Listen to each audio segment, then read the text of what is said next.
for anybody listening that doesn't know who you are, what I like to do to start is just a very quick explanation of who you are and what you do. Sure. So my name is Babs, and I founded 2 companies, one 5 years ago and one 4 years ago. One is Emo Nite and one is Ride or Cry. And Emo Nite is essentially, it's a brand, a club night. It brings people together through pop punk and emo music. That's the shortest version I can give you. Yeah. And then Ride or Cry is a creative agency. And Ride or Cry came first, right? Second. Oh, it did? Mm-hmm. Oh, okay. Yeah, we started Emo Nite when we had day jobs. Oh. Yeah. And then by proving the concept of it. Mm-hmm. I mean, we just got so busy 6 months in. Like, we were leaving our day jobs to go do like interviews with Stryker on K-Rock and taking conference calls with, managers to book artists. And we just couldn't do it. Like Morgan got fired. Actually, He didn't tell you on the podcast. No. He's so open about it. Yeah. It's maybe. not like I'm spilling tea. He got fired because his boss, TJ and I had the same boss, and then Morgan had a different boss, but we worked in the same building.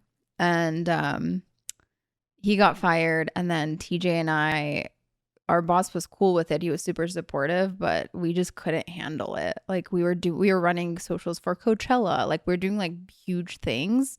And then we would come home and do an emo night in between weekends, and then go back into the desert and like run socials for 15 other artists at the same time. And it wasn't manageable. So we had to quit. So it was legit. Like, just, you could not keep up with a day job by the time that it was not in on full our swing. terms, and then I felt bad I honestly just felt bad to put my boss through that, Yeah. like, yeah. Cause if you care about your job, you're like, yo, I don't want to be phoning it in all the time. Yeah. Sorry. yeah. Yeah. No, I get that.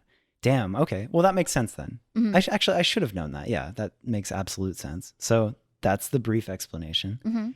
All right. So my favorite thing though is, before all of these crazy accomplishments, like, I love hearing the stories of like what got these people and everybody doing these cool things into it. Right. Mm-hmm. And yeah, like, I guess that's where I love to start these, is just like the early days of you finding your thing, or finding the beginning of what this led to be. So wherever, like, I don't know, like, I guess I think back to, like, for me, it was probably like when I was 13 or so, like finding skateboarding, that led to like so many like other things where it was like, oh wait, then I found music, then I found all the, like, going to shows and all that. So like, is there a spot in your head where finding, I don't even know if it's music for you. It totally is music, because my parents were both in bands. No way. Yeah, that's how they met. What? Yeah, my dad was a fan of my mom's band. He was also in a band. They were still touring when we were babies, when Hannah and I were kids. And that's so sick. Yeah, so music is in my blood, What? Yeah. So it's always been music for sure since day one. So it was inevitable that I would end up in a career centered around music. That's okay. Wow. I had no idea. And then That's why I was like, I don't know how far back. Yeah. You're like, well, do I go back to birth, or do I go back to my first job, or do I go back to my first job in music? Yeah. There's so much. Wow. Okay. Mm-hmm. Were you the first generation born in the States? No, I was born in Hungary. Oh, you were born in Hungary. Mm-hmm. Okay. Whoa. Yeah. And then we moved out here when I was like between 9 and 10. Yeah. So your parents, were they touring in the States, or where were they? No, they had shifted to being graphic designers by then. Okay. And then they got a job at Klasky Csupo, which is where they made Rugrats and All Real Monsters, Wild Thornberries. Mm-hmm. Cool. Yeah, so we moved to LA so they could do that, and just kind of stayed. Yeah. We were supposed to move for a year, and then we just stayed forever. Whoa, great. Mm-hmm. Damn, your parents sound badass. Oh, they're That's the awesome. greatest people ever. They went from touring in bands to working at that sick studio? Yeah. I mean, there was, a period between. They had, they worked in graphic design in Hungary for a long time too, but yeah. Wow, okay. Yeah. Was it crazy coming to the States at 9 years old? It was really crazy, because I was actually thinking about this yesterday, because I feel like at some point in my life I had this, like a self-confidence break somewhere where it kind of was broken. And I was trying to really think back to where it was.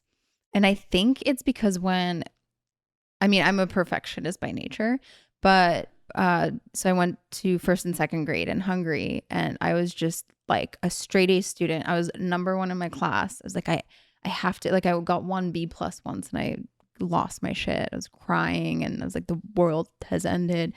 And then I moved to LA, and I didn't know how to speak English. So I would sit in class, and they put me and Hannah on totally different, they put us in the same grade. She was like one above and I was below, and they just like evened it out, but they still put us in different classes, and just so we wouldn't talk to each other in Hungarian so we could learn English faster. So I just sat in class for months, like not having any idea what was going on. And so obviously my grades reflected that. And I literally was thinking about this yesterday. I think that totally fucked everything up. No, like I get that, because in one sense 9 seems super young, but at the same time 9 is old enough to know what's going on. Yeah. And I can only imagine coming to an entirely different place. Yeah, you have no idea what anyone's saying. Yeah. Math I was great at. Math I was like, oh, y'all are on this level of math? Like, that's sad. That's just kidding. Nuts, but like, yeah, it's like it's universal. You know, in Mean Girls, where is it in Mean Girls where they're like, math is a universal language? Oh yeah, because she's from Africa. Have you seen Mean Girls? Yeah. You're right. Yeah. Wow. You have, it's Caddy. Is it Caddy Heron? Katie Heron? Yeah. Caddy. Or no, it's Katie, but then she calls her Caddy. Yeah. You have like a that story sort of. Kind of, but like she still spoke English. Yeah, that's true. It's loosely written about you, except not at all. Literally Mean Girls is about me. Yeah. Damn. So how long did it take you to like groove in? Not long, honestly. Really? Within 6 months, we were pretty well versed in English. And that's because if you're under the age of 12, the part of your brain that can learn a language is still. I think about that. Yeah, I think it's like 12 is the cutoff point. So that's where you won't have an accent. You can learn it fast. And then after 12, you're pretty screwed. I think about that so much, because now like I'll do like Duolingo for like Spanish or something like that, and I'll get like 5 words and I'll be like, I'll never get, like I'll straight give up. It's harder now, and then I see kids that speak like 4 languages and I'm like, must be nice. Yeah. Yeah. Damn. They probably all learned it. Yeah, early. At an early age, yeah. Yeah, because I would not know. Like, you speak English so well now, I'd literally never know. Can you still speak Hungarian? Yeah, totally. Damn. But obviously not as well. But when I go back to visit after a few days, I catch on more. Damn. But yeah. Okay, so you then grew up in LA starting at like 9, figuring out this whole different world. That's nuts. So what was it like? What were you first gravitating towards when you were in school? Or like, what did you find like friends that were into music, or did you find like, I feel like that seems like such a wild time. I feel like I would fast forward to maybe middle school when I got super into music. Yeah, take me there. And it was like, or, you know, end of middle school, probably mostly high school. I got super into like Sum 41, Taking Back Sunday, New Found Glory. And I would spend every weekend going to shows, sometimes by myself, you know, sometimes with friends who also like that music, but it wasn't really cool to be emo then. Right. So it was kind of to keep it on the DL. Really? Yeah. Yeah. I mean, I guess I'm 29, so we're like a similar age, right? I'm 32. Okay. So yeah, like you were a little bit ahead of me there. Yeah. Yeah. Because in the beginning, like when I was younger and I was finding that, it wasn't necessarily cool. Like you were kind of the weird kid. Totally. It was like if you didn't listen to like 50 Cent. Yeah, or it was like what was it, like Britney Spears? And yeah, that kind of stuff, which I still listen to. You know, yeah. Like I listen to everything, but I loved going to emo and pop punk shows. Okay, so much. I was obsessed with it. I like loved Sum 41. That was my first show that I chose to go to. You know, and I had my dad take me, and I remember I was in line, and the band was crossing the street. They were playing at the Palladium, and I like almost fainted. Like the first time I remember just being so starstruck. Damn. Yeah. And of course your parents were probably down to take you to shows and all that. They're like, so, They were the best about it. I think about that all the time too. They were so nice. They would drive me to Pomona to see bands, and they would just hang out and wait for me outside. They were the cool parents. Yeah. Damn. Yeah. Okay, so high school, you're heavy into that. Mm-hmm. And did it cross your mind at all that you would, like, I would imagine that you're like, yo, well, did it cross your mind at all that that could be any type of profession or work, or was it just a thing? No, it was just a thing. Okay. I had no idea. I had a weird ringing in my ear. Weird. It might be the fridge. That was so weird. It's gone. Okay. It came in The fridge kind of has a whistle. No. It was like in my brain. Okay. Anyway, let's carry on. I had to download a plugin because I would always hear the fridge whistle. Really? Yeah. Oh, okay. Kills me. Okay. Maybe it's that. Maybe, I don't know. I'm just like losing my mind here. Like this is where I just completely lose my shit. Yeah, have a mental breakdown. Like shave my head and like perfect. But yeah, so high school, I was such a good student, almost straight A's, graduated in the top 15% of my class, but I didn't apply to a single college. I was like, I'm going to go to community college and figure out what I want to do instead of pay some absurd amount of money to drink, vodka out of a plastic container in a dorm room and just like waste 2 years away trying to figure out what I want to do. So you were very like self-aware as far as like you saw the scope of it and you're like, I think, but that's because I grew up in a country that has, pretty much free education. Oh. Some schools you have to pay a little bit, but it's so incredibly manageable. So not then like pay $45,000 for a semester and like good luck paying that back for the rest of your life. Yeah, so you had enough of an awareness to be like, all right, if I do this, it should be worth it. Like I should know what I'm doing. Yeah. And if I transfer and get a degree from wherever, that's all that matters. No one's gonna be like, well, where did you go all 4 years? Like all that matters is the diploma. Absolutely. So I don't know why everyone didn't do that, to be honest. What I had to do that because I grew up pretty, not like poor, but like enough where I was like, I can't just be like, oh, cool, 45K, let's go. Yeah. Like, that just I could wasn't not an do option. that. Yeah. So, okay, so community college. Yep.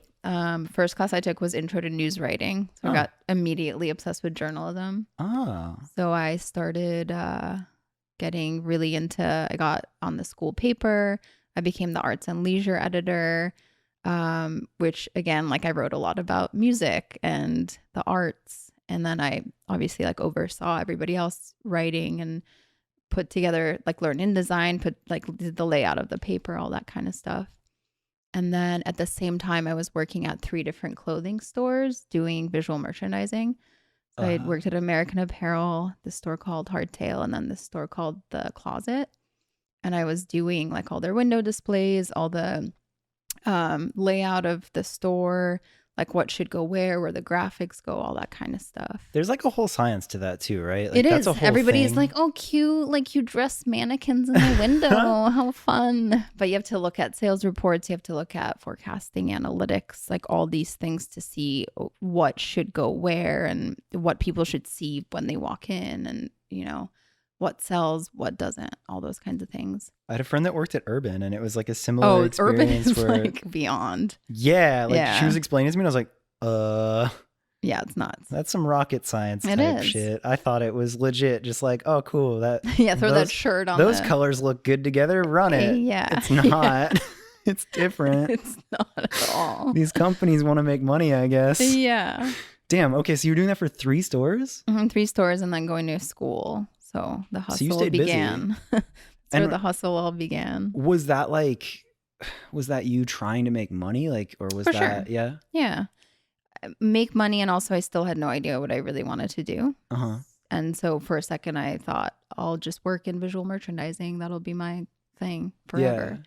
And then one night at American Apparel, it was like 4 a.m. and, we had to work overnight just to rearrange the store. Obviously we don't want customers there. And I just had this epiphany at 4 a.m. I was like, this cannot be it for me. Like I cannot. And at this point I'd graduated or got my associate's degree from SMC. Yeah. And so I applied to one college and it was San Francisco State because they had an amazing journalism program. Okay. So you still liked journalism? Yeah. I did. Yeah. I really liked it. But I was like, if I get in here, I'll go. If not, I'm just not going to go to college and I'll do merchandising. Okay. And I never got an acceptance letter, but then I got an email that said, come up. It's orientation this weekend. So I literally just got in my car and drove up there and went to orientation, came back down, sold my car, haven't driven since. Sold all my stuff. My mom and I like packed her car, like drove up there. I found roommates in 2 days and I moved up there and went to college there.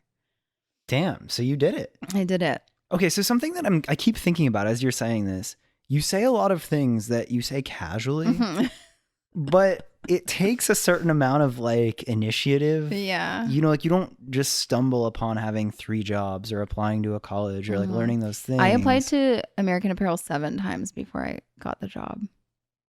And I don't even know why, but after I got rejected, I thought, no, I have to get this job. So I applied at different stores for different positions. And I was like, I'm going to have a job here. What's the time span in that? So long, because it was in high school. I applied at one point.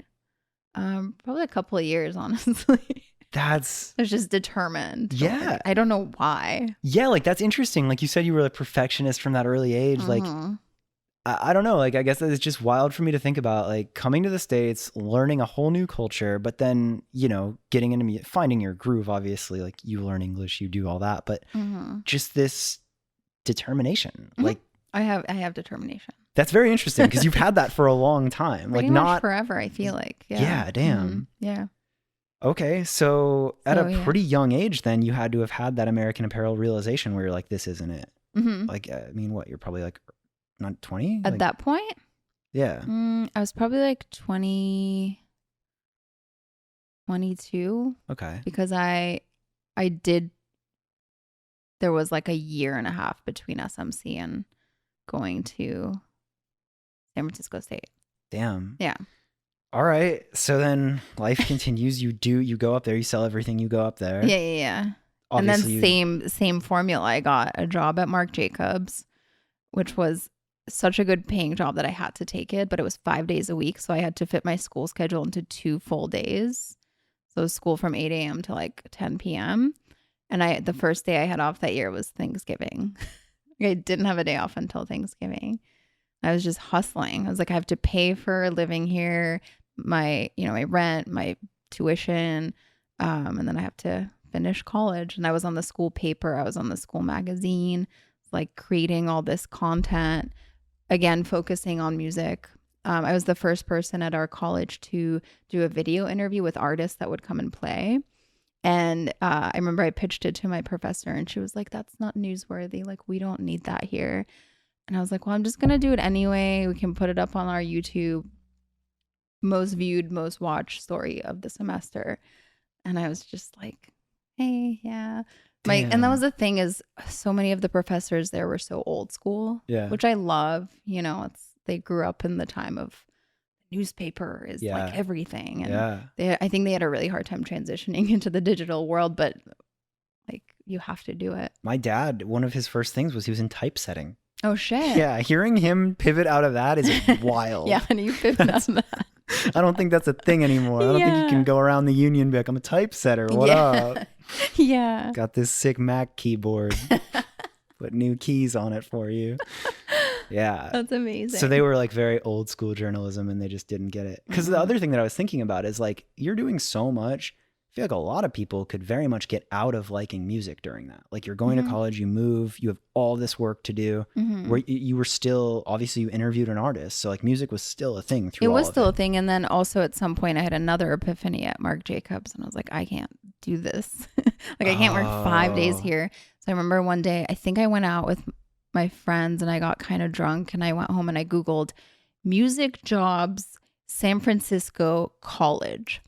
And this awesome job popped up to be a college marketing representative at Sony Music. Damn. And I applied. I was like, I'm never going to get this. But I feel like I wrote this super heartfelt thing of like, I have to have this job. And you got those writing skills now. Yeah. Yeah. And then 2 weeks later they called and they hired me and it was cool. It was basically like, they would send me posters of albums coming out and I would put it up at Amoeba or coffee shops. Then I would go to the shows of like whatever artist was coming through town and take photos, do a brief description of how the show went, what songs people reacted to, kind of almost just like a report of how the show went.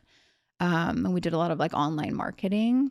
And then every October, they flew all the marketing reps from every city to New York. And we spent a week together doing a bunch of fun stuff. And I met some of my best friends there. Damn. So that was a good ass drunken night to have that epiphany. That changed it all. Yeah, it totally did. So then again, I'm like, oh, I have to finish college. But again, I'm doing this thing that's clearly going to lead me right into the music industry. Did you finish college? Oh, of course I did. I had to. Who are you? I don't know.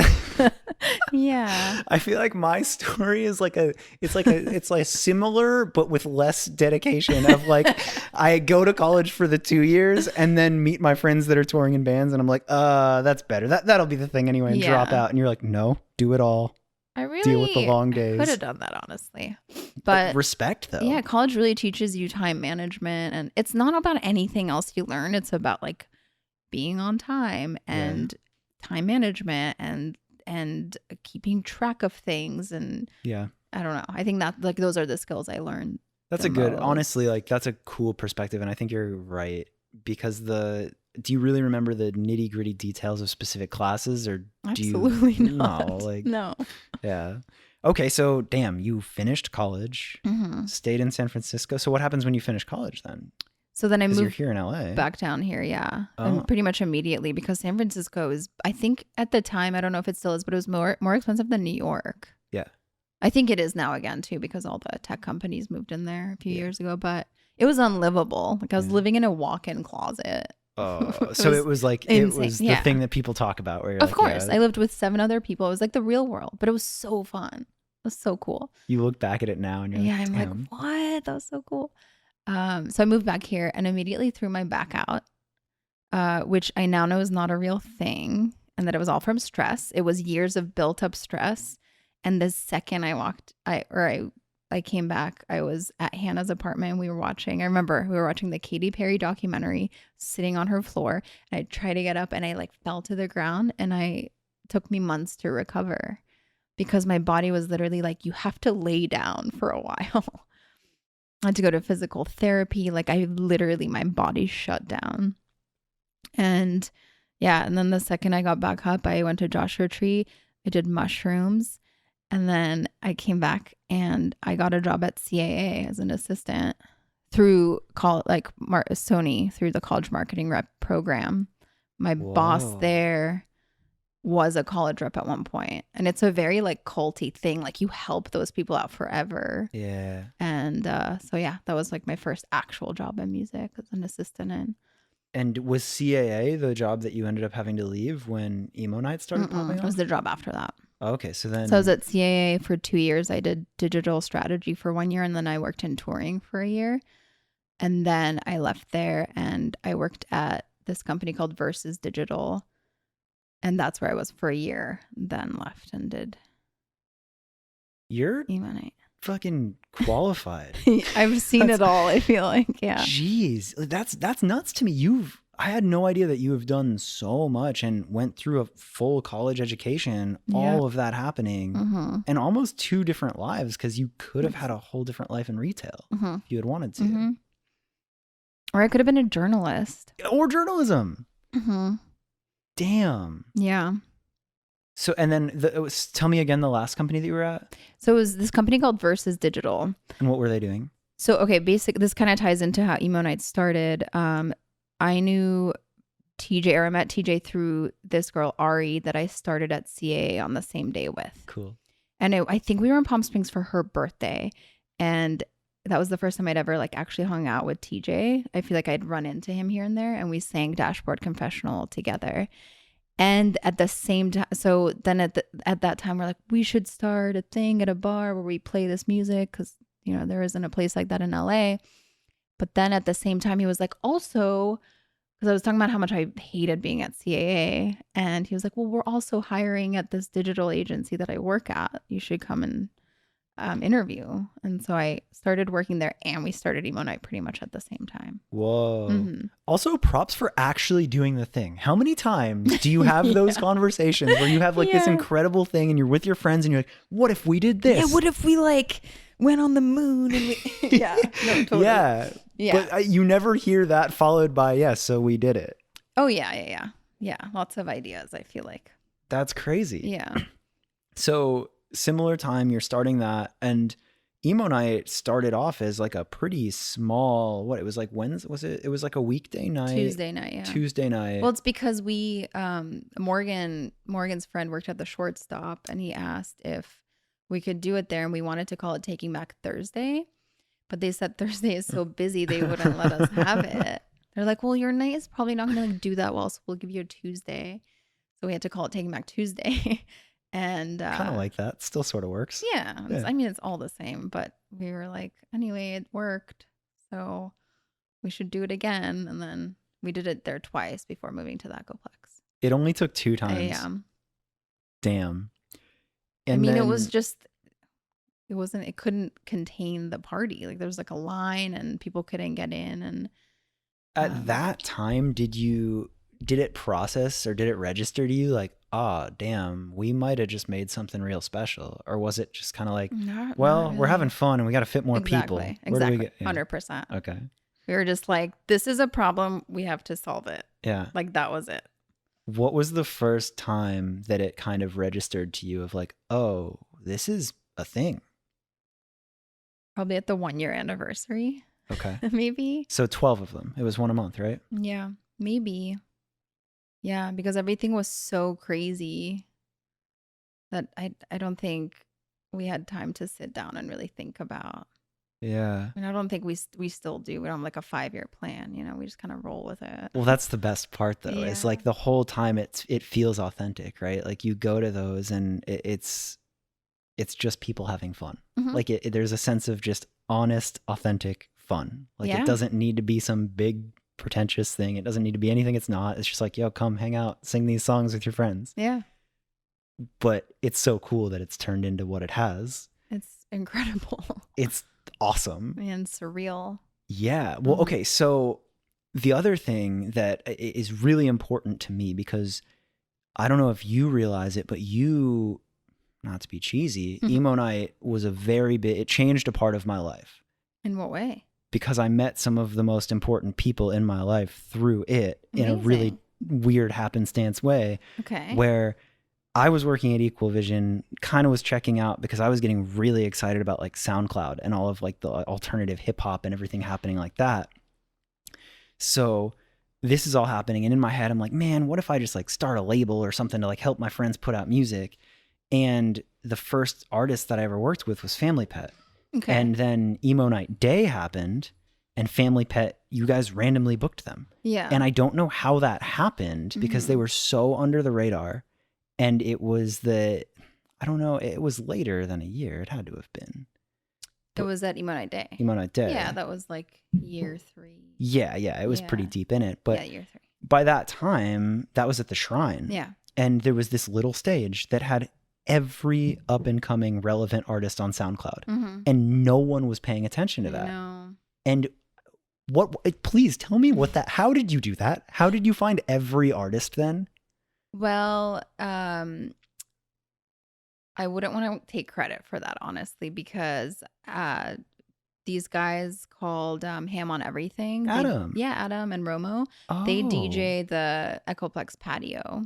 Yeah. Every month at Emo Nite, and they kind of curated a lot of that. Cool. So obviously we're super aware of a lot of them, and we've had a lot of like Goth Boy Clique come through different Emo Nights, and we support them so much. But I think Adam really helped curate that whole stage, and he's so in the know of all that kind of stuff. Crazy. So, yeah.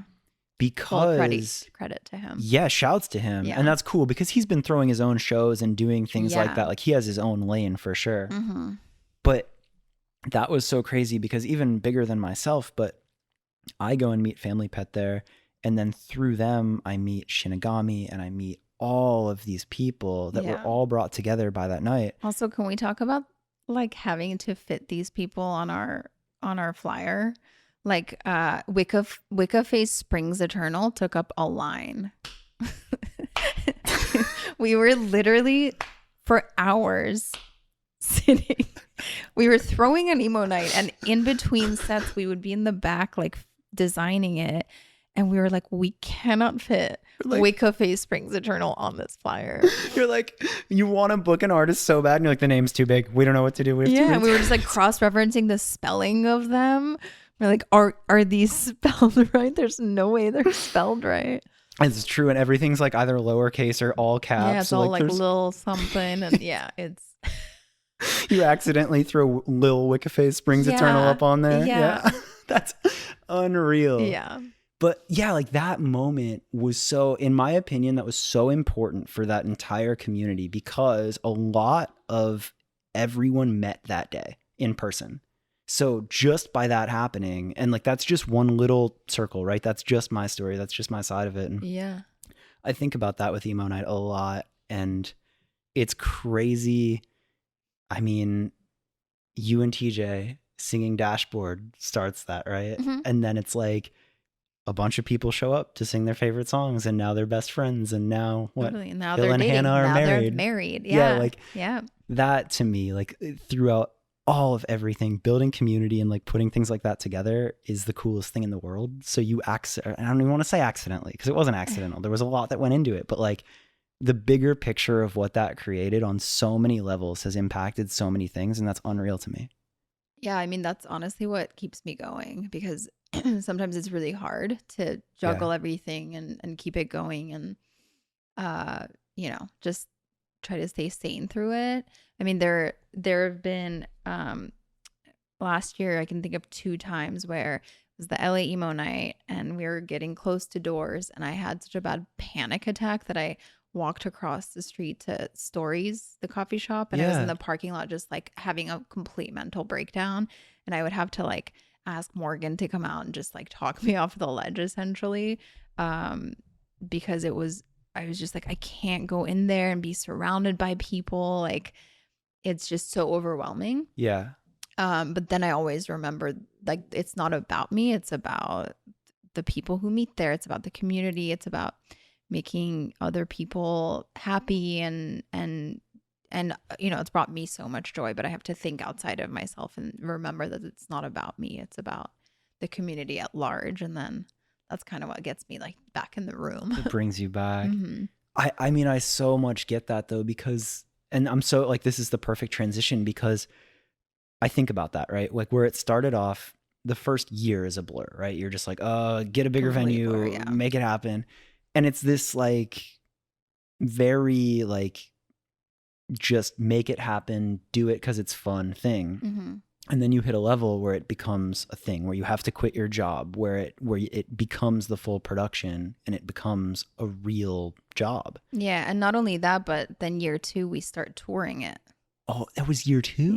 It was like 8 months in, we started taking it to a couple of different cities, and then but year 2 it was heavily touring it and flying to different cities every week, twice a week, running Ride or Cry on the road, completely just drained and worn so thin and honestly not taking anything in. Like no moment was special because I was just like on to the next thing. Like what's next? Our flight's at 6 a.m. Like we have to be at that Ride or Cry video shoot at noon. We have to land and go straight there. It was just like, what's next? And I could never fully enjoy anything that was happening. Had you ever wanted to tour before? Like when it started touring? Absolutely not. It's my greatest nightmare and I don't know how anyone does it. And we did our first actual tour last year with 303 and Lil Aaron. Yeah, it's so cool. And so cool, but it was the most depressed I've ever been in my life. Because like, you don't want to tour. I was just like, how the fuck do people? It was the dead of winter. Yeah. The dead of winter. We were so cold all the time. These are all just also so stupid because I realized like how lucky I am to have gotten to do that. And I learned so much about myself. And if I had to do it now, it would be a totally different experience. But it was really I feel hard. you, and you can't help how you feel and all of that, and in the thick of it. I don't know who sleeps on a bus and how they sleep on a bus, but I never Not slept. you. I didn't sleep one time. Like every 4th day, I would just take a Xanax And because I just be like, couldn't. okay, well, I was I like, physically okay, every need 4th day I'll sleep. sleep. So Yeah, like I guess just to that point, it comes from this beautiful, genuine place of wanting to do something special. And then there's all of the behind the scenes and what it actually takes to keep it special and make it what it is. Right. And part of me understands now where I'm like, oh, cool. Like I understand the person that worked these jobs and made it through college. And I see that you're detail oriented enough and organized enough where you can plan it and execute it. Yeah. But that's heavy. That's a lot. It's a lot. And it's you three. The OG three is you, TJ, Morgan. Yes. And how long was it just y'all? Not long, honestly. Okay. Ricky came on pretty early. Oh, Ricky. Yeah. He was an intern for a second. Yep. And then we hired him. He's been with us since pretty much the beginning. Okay. So, I mean, but still, like, for what you guys do to have a crew anywhere under, I mean, a crew, I don't know what, like that would normally take 20 people. For sure. Yeah. Yeah. And you've done it on 5 to 10. Yeah. But I mean, Kevin Lyman, look at him. Exactly. Yeah. Oh, he set the example for sure. Absolutely. Yeah. Anytime I'm like, how do we do this? And then I have a conversation with him and then I feel like, oh, I haven't done anything. Yeah. I mean, he's my spirit animal. That dude is like, it's just like everything. Yeah. But so, I don't know. I guess the point that's so interesting to me is just that, like you keep it, like you remember the community, you remember what it represents and it keeps you going. But how you keep going, because that's so crazy. And it's like the whole like new levels, new devils thing. Like, I mean, what are you working on right now? Like you just came from me. Can you talk about that at all? Or? Yeah, sure. We're very actively working on putting together our Coachella production and, you know, what the set is going to look like, what our stage design is going to look like, doing something that's so much bigger than anything we've ever done. Yeah. You know, because putting on a festival was crazy in itself, but it was still on our terms. But something like Coachella is just, it's massive. And all the things that we do at the Echoplex or venues of that size, we know how to control it. And so if we do a set where 5 cheerleaders come in and do a dance and then a marching band comes through and plays a song, it's really cool because everybody in the room can see it and everyone can experience it. But at Coachella, no one can see anything past row 3. So you have to think about all the stage elements being giant and like everything just being huge and over the top, and still translating the fact that we're not an artist, we're not DJs, we create an experience. And how to do that on such a large scale is just something we're trying to tackle right now. It's nuts. And the thing, like I was paying you this compliment before it started, is like something that I see in what you're doing and everything you're doing, from Emo Nite to Ride or Cry. Like the thing that I always come back to is your website. Is every bit of it, there's this attention to detail that doesn't have to be there. Like you would pass it good. It's popular enough. Like it's a known enough thing now. It's established. People are there for it, but you don't. There's this attention to detail in everything. And like, it's almost an attention to detail that's like, it's almost like a fuck you to the standard. Like the way that like you'll see it's, you guys so much know what you should do and like what the standard is. And then you'll be like, all right, MS Paint Flames, we're doing that. But it's not like, right. It's not a miss. It's you guys being like, all right, yeah. And that is everything to me, right? Really like funny, I love attention to detail where it doesn't have to be there. And I truly don't understand how you keep that up with these continuous projects. I don't know, but I'm also so happy that you appreciate that, because sometimes I genuinely am like, why have we been talking about this one thing for 5 hours when I feel like the average person is never going to know the difference? I am obsessed with it. I mean, I hope that more people are like you in that, because... Well, I mean, from afar, that's what I attribute it being more than just a popular party night too, right? It's like... Yeah, we really care about the branding and how it looks on every platform. And everything to like even at this point, I feel like there is a level of influencing culture and all of that. And the people that you choose to support and the people that you introduce to people that might not know them, it's all curated so well, and it's all people who get it in a way. And I truly, I don't know where that comes from. I don't know how you do it. I don't know how, like, whatever that combo is, but it's crazy. Yeah. I mean, I think it's like we have the greatest team ever. Everybody that works at Writer Cry and Emo Nite are just so talented and so dedicated and so smart. And it's, I don't know, we really lucked out, I think, on finding the right people who really all take it to the next level. Yeah. I think that's obviously really important. But also I always think about, and we always think about this, is TJ, Morgan, and I are so incredibly different. Mm-hmm. And that's why it works. Yeah. Like the perfect blend of three humans. Yeah. Well, to me, again, slightly from afar, like knowing you as friends, but not knowing it on that deep level, is like, I feel like you're all the best misfits in the world.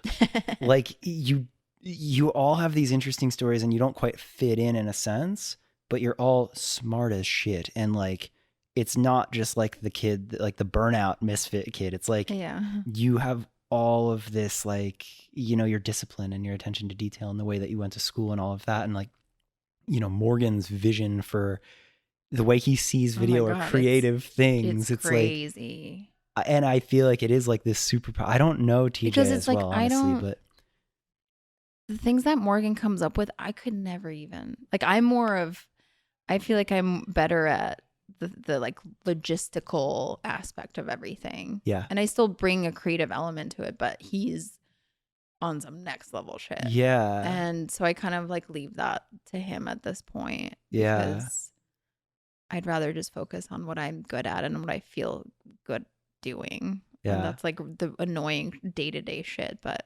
it's so important. It's so important. Yeah. I relate to that because even with Coachella, like Morgan and TG are like, and then we're gonna have fire breathers and we're gonna like just this crazy shit. And I'm like, you guys, we probably can't have fire, you know? And I'm like this police officer in the corner, just like, well, we can't have a marching band of 20 people because we won't have that many passes, you know, just like kind of bringing them down to reality. And I probably sound so annoying, but I realize like that's maybe my role. Yeah. It's just like being level-headed and kind of logical. Well, that's why, like, to me, like, again, why I was so excited to sit down with you and understand it more is like, I think a lot of people that have the skills that you have in that like role wouldn't gravitate to doing something this risky and different. Mm-hmm. Like typically you would find somebody that's responsible and good at coordinating events and details in a more traditional role. And I think that you set such a cool example for everybody because I think like, I mean, that's how I feel, right? Like the fact that I can do anything with music is like, I'm a cop. Like I'm just like a regular like number. I like numbers and I like logistics. I get it. Yeah. So for you to make something so cool and special and put that example out there, I think is inspiring for a ton of the next generation or anyone to be like, oh, cool. Like I can like the more logistic side of it and the practical side of it, but still make something that impacts culture in such a cool way. Like I think it comes more from always at every job feeling like everything could be done better, and it drove me insane. Like every job I had, I was miserable because I was like, how are you guys, like, how is this all happening? Like that could be done better, that could be done better, this could be more efficient. And then I would have to step back and be like, that's not my job to like figure out how anything at American Apparel could be running better, because that's like exactly so above my pay grade, you know. Yeah. So now you have your own thing that you can be like, this can be done better, because then I can do it better. Yeah.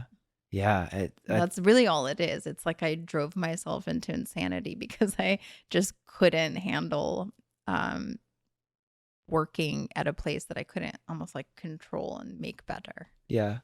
No, I don't know. I really feel it. And I relate to a lot of those things. And I sometimes hate the feeling of, why do I have to care so much? Why does there have to be a standard this high? Nobody's going to notice. No one cares. And then when I see the other people out there that are doing it at that level and better, I'm just like, all right, cool. It matters to somebody. And like, it's like, but I wish I just had a lot more chill, you know? Yeah. Well, like, okay. I wish I could just like not care this much about stuff. Same. But tell me, so that's another side of it, right? Like Yeah. you have evolved, like Emo Nite Ride or Cry has continued to grow, and you have this incredible team, and somehow you have kept that detail and you have kept topping yourselves and growing it.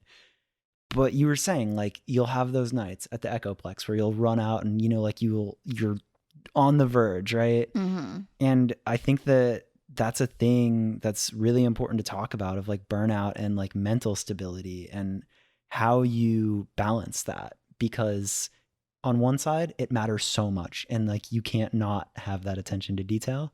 But on the other side, if you burn yourself out so bad, you'll think that you blow your back out and like you'll like physically have effects. Yep. So how have you, or do you, or are you working towards that? Like, I don't know. I think that that's important There's to talk so about. many things I do now. Recently, I've become really obsessed with sleep research, which actually is a relatively new field.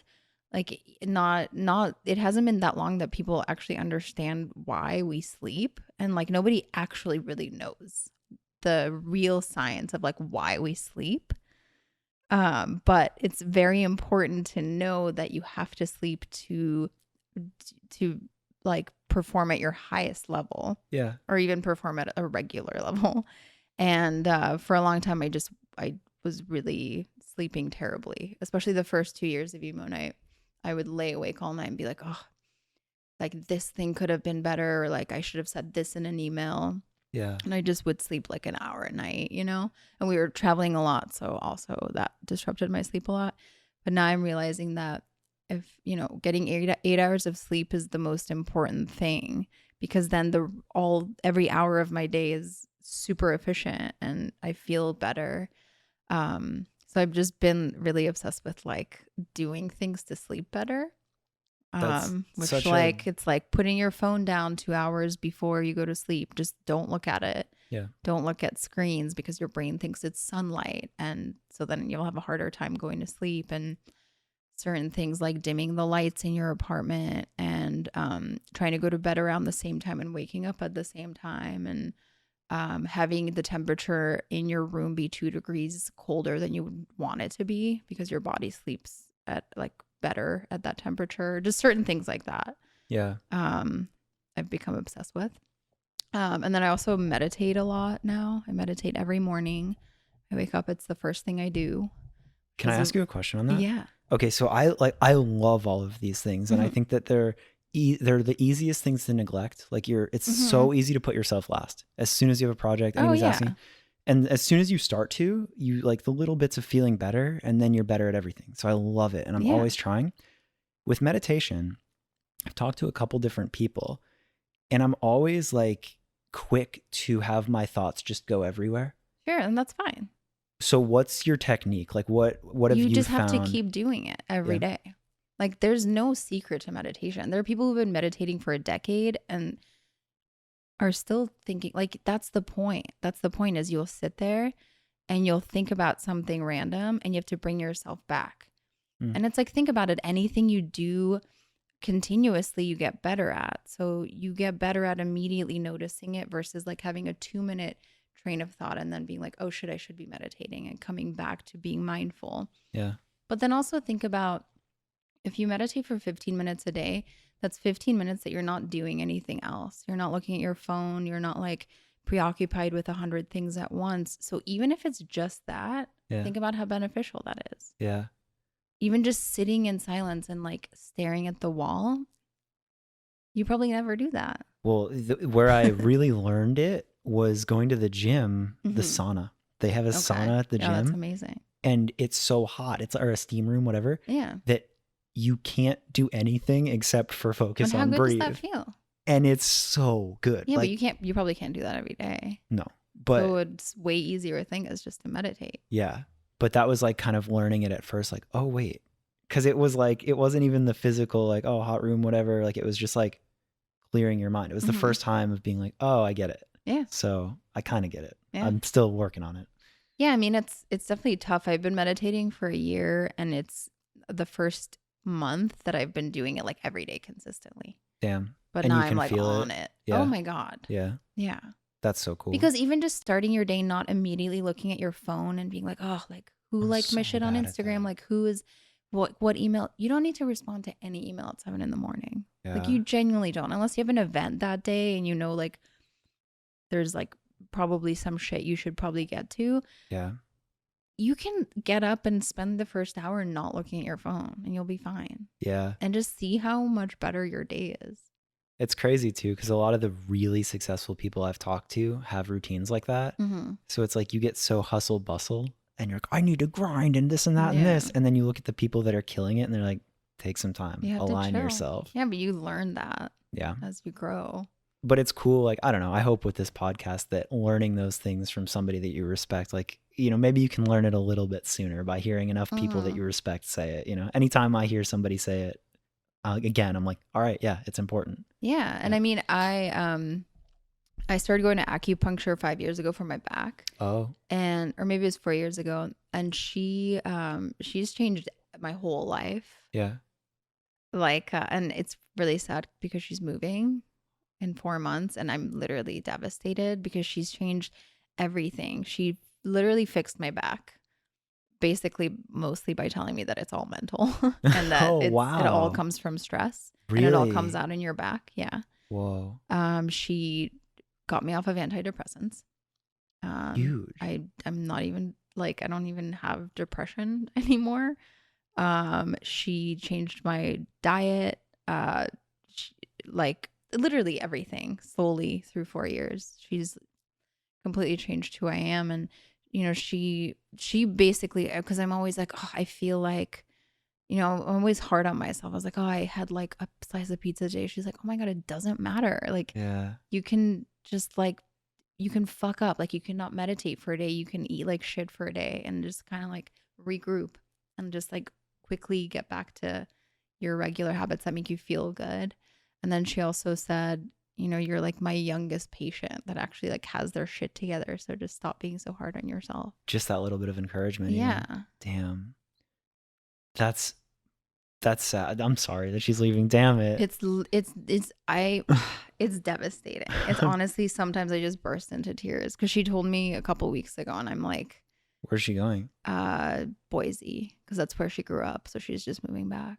That's not like a convenient hop on a flight to. No. I know. Like she literally will in the middle of the night just send me, I'll tell her, oh, I've been having like a headache once in a while. And she'll send me a 5-paragraph email of different supplements I can take or different things I could read about headaches. And she like just gives a shit. That's cool too, that like I again, I don't want to have my own personal bias, but I think that there's a lot of basic things that you can do to solve things before you have to turn to like some crazy solution or like antidepressants or things. It's like sleep and food and nutrition and stress. And like, I think that's all stuff that you can work on without medicine and that can help a lot. It takes a lot of time. And it's honestly, that's also a matter of like,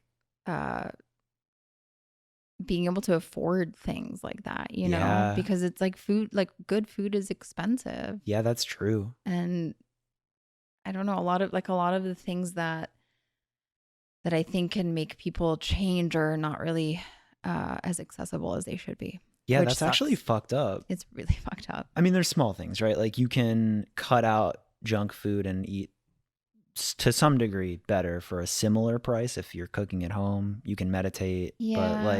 But even cooking at home, think about it if you're a really busy person. Yeah, fuck, you're right. You know, because I've been trying to get better at that, but then some nights I'm just like, I don't have time. Like, and it sucks. But yeah, what would your advice be for anybody that does feel like they're in that spot? Like, what's the first easy thing that you could do? Or that you so I just read a book called Atomic Habits. Yeah. And I really recommend that because it's all about the fact that you just have to make these tiny changes here and there and they'll all add up. Oh, cool. And that's what it's about. It's not like, and that's why Johnny Minardi would kill me if I said this, but I'm going to say it. New Year's resolutions drive me absolutely insane. Oh. You know, he had his whole thing. Yeah. He was like, fuck you for anyone stomping on music. And here's my thing. I'm all about people being like, you know, it's a fresh start. I'm going to be a new version of myself. But I just wish that people realize you can do that at any point in the year. You can wake up on March 22nd and say, hey, you know what? I'm going to try out being vegan. Yeah. But most importantly, you can just make these tiny, tiny changes. Yep. So like right now I'm trying to cut back on using plastic and packaging.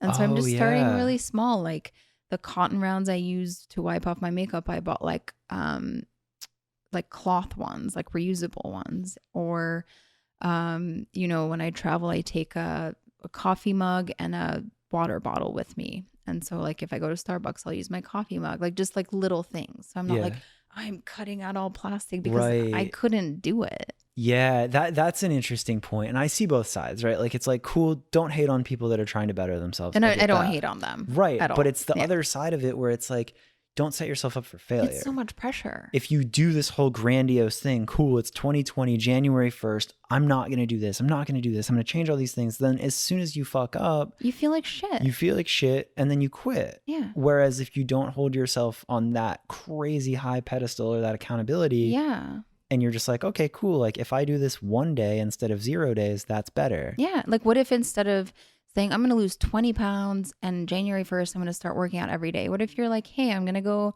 work out twice a week. Yeah. I'm going to set a 5 pounds for the next 2 months. Like something just small and tiny doable victories.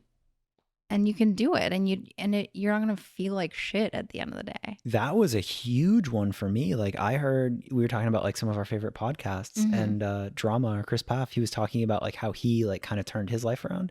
And he was saying, he's like, I started by running. And he's like, I hate running. But he's like, I went out and I ran any amount. And every day that he did it, he's like, that was a tiny victory. And anytime I had a tiny little victory, it would lead me to be like, oh, what other little victories can I have? And then you stack them. Instead of stacking failures, you stack victories, and then you want to do more of that. So like, I want to read that. That's awesome. Yeah. And I was also going to ask you, you're big on reading. Yeah. Right. Oh, I could not be bigger on reading. That's awesome. Reading. Yeah. What do you find yourself reading the most? Like, I've just been reading a lot of books, like spiritual books. Yeah.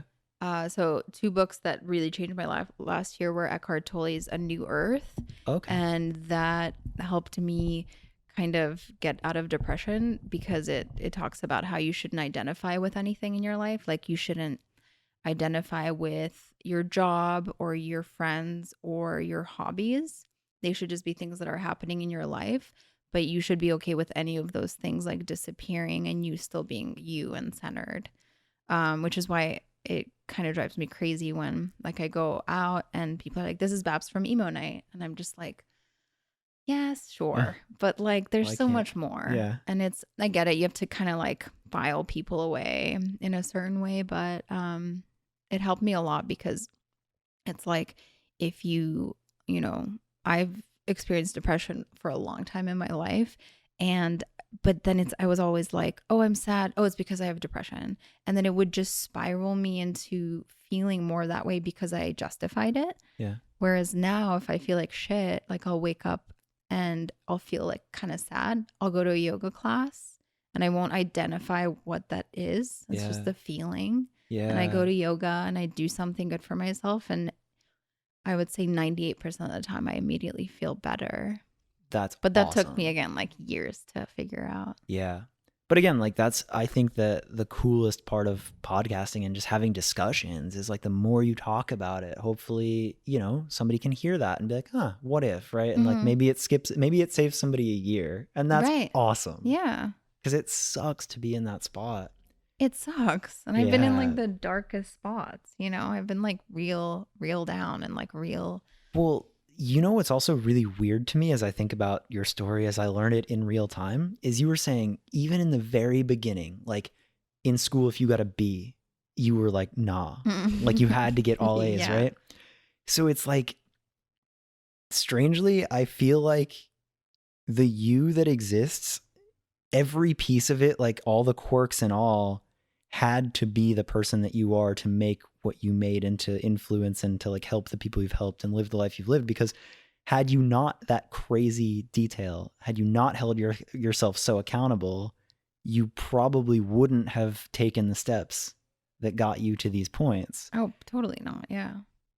But then had you not had the standard and like the not fully being a cop, like, like you did have that vision of there's something past this, and this isn't good enough. And like, you know, working in retail, seeing those pieces and all of the steps along the way, being like, all right, what if we did our own thing? Having enough fun to be like, what if we did a club night? Like Yeah. that weird juxtaposition of both sides of you leading to all of it, I feel like gives the attention to detail to make it happen and get it done. But then also the self-awareness to keep it at a level, but then also look out for yourself. I don't know. Maybe I tangented that a little too hard, but it's really interesting. All of the back and forth that has led you to be you. Yeah. Yeah. Yeah. It's a lot. But the person that I'm sitting down with now, like having accomplished all of that and starting to take care of yourself and learn this side of it is really inspiring to me. Thanks. Yeah. That's really cool to me. Is there anything like, if somebody relates to your story and they kind of feel that like they have a passion for something, music or whatever, they're also great with logistics and school and numbers and maybe just not finding their place, like kind of in that you trying a bunch of things, like, is there any advice or anything that you would say to like a version of you that didn't know? Well, I would say if you want to start a business to begin with, you really have to love the idea. It can't just be this random thought that you think would make you money. Like if you're driven by money, it's not going to work. If you're not like super passionate about what that business is, I think it's never going to work, because then in those times where you feel like giving up, you're going to give up, because what is left? You know, if you think something will be really successful and make you a lot of money and it doesn't, you don't have that part where your heart is in it and that keeps you going, and then it, you know, maybe gets you to that part. And then I think just the number one thing that and this is so hard to do, but I guess I just keep telling myself because I still have to do this, but just to really be present and appreciate all the things that are happening. I mean, I think back to like the last 5 years even, and so many cool things have happened. And unfortunately, I didn't enjoy most of them because I was so stressed out and so worked up and like wanting to make sure that everything is happening perfectly. And one of the times where I just kind of was like, fuck it, was when From First to Last played at Emo Nite. And that whole day I was so nervous and I was just like, is this even going to happen? Like they were sound checking and I'm like, are they even going to come back and play? And then once they hit the stage, I just went in the crowd and like moshed and like jumped around. I was like, this is amazing. But I forced myself to do that because there have been so many cool moments where I'm just like, oh, is like the light right? Is like the sound good? Is this recording? Like, Yeah. are all the elements there? Yeah. I spiritually relate to that feeling. I think everybody does. You're just like always thinking about what's next. Or like what's going to go wrong, or, you know, instead of just thinking like, oh, this is so cool and I worked so hard for this to happen. Like, why not just enjoy it? But you probably loved that moment when you were just in that crowd. I'll never forget it. That's what's also so on their cool. Wikipedia page. Yes. Which is like the sickest thing, you know. That night, like just all of the thank yous for that and everything, because that was so perfect. happy you were there. Oh yeah. It was so iconic. We couldn't tell anybody about it. I texted my one friend Ben, who introduced me to them when I was in high school. And I had to. I was like, dude, you have to come. But he was like the only person I told. Damn. Yeah. I don't even think I think I just knew it was like, hey, show up tonight. I think it was just that. Yeah. And I was like, I mean, word definitely got out, but not because of us. Yeah. I don't know if I knew. Okay. But that's cool. Yeah. I think word either got out that it was happening or that it was like you couldn't miss it or something. Yeah, it was like one of those where it was just like, show up tonight. Yeah. But that's really cool that you got to see. That was iconic. That was actually iconic. And it's so cool that you say that, and all of what you just said there, I think is so real. And I think of those moments even for myself, you know, like I remember like so many Warped tours, right? Like I had done so many Warped tours and I took it so seriously and I was tour managing. And I remember like the moments that I look back on the most was like crowd surfing to Motion City soundtrack, like late at night, like they were the last band to play, and it was just like go and just like going nuts in those little times. And there could have been so many more of those. Yeah. And that's crazy to me, but yeah, it's like, what's the point if you're not just enjoying it? Yeah. What's the point? Like any day could be our last day. Like it really could. I know. Truly. The Kobe thing messed me up real bad because of that. Totally.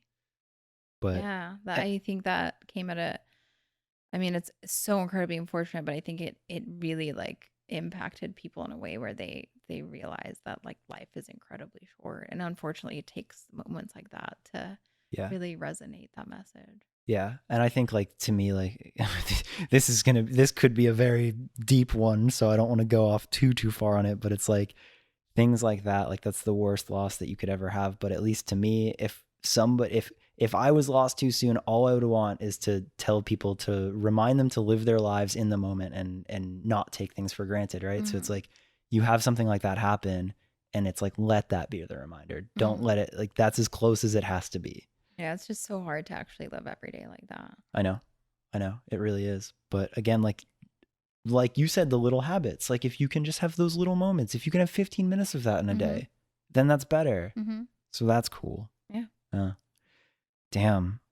Well, thank you for telling me the craziest story and getting deep there at the end too. For sure. I really liked this. This was awesome. Yeah, Did I miss anything important? I don't think so. Okay. All right. I don't want to miss any like very, very important details, or if there was anything else that you wanted to say as far as like self-care or anything like that.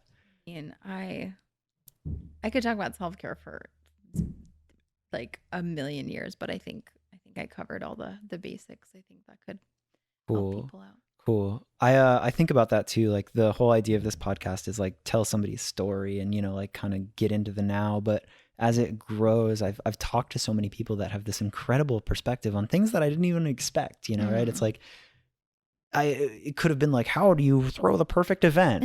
But like self-care, right? Things like that. So I like the idea of even having people come back and like really getting into one specific thing. So anybody listening, if you want to hear more of this, let us know. Oh my God. I genuinely want to know. Like I really do. But thank you, because I found this really helpful. Amazing. Thank you for having me. Yeah.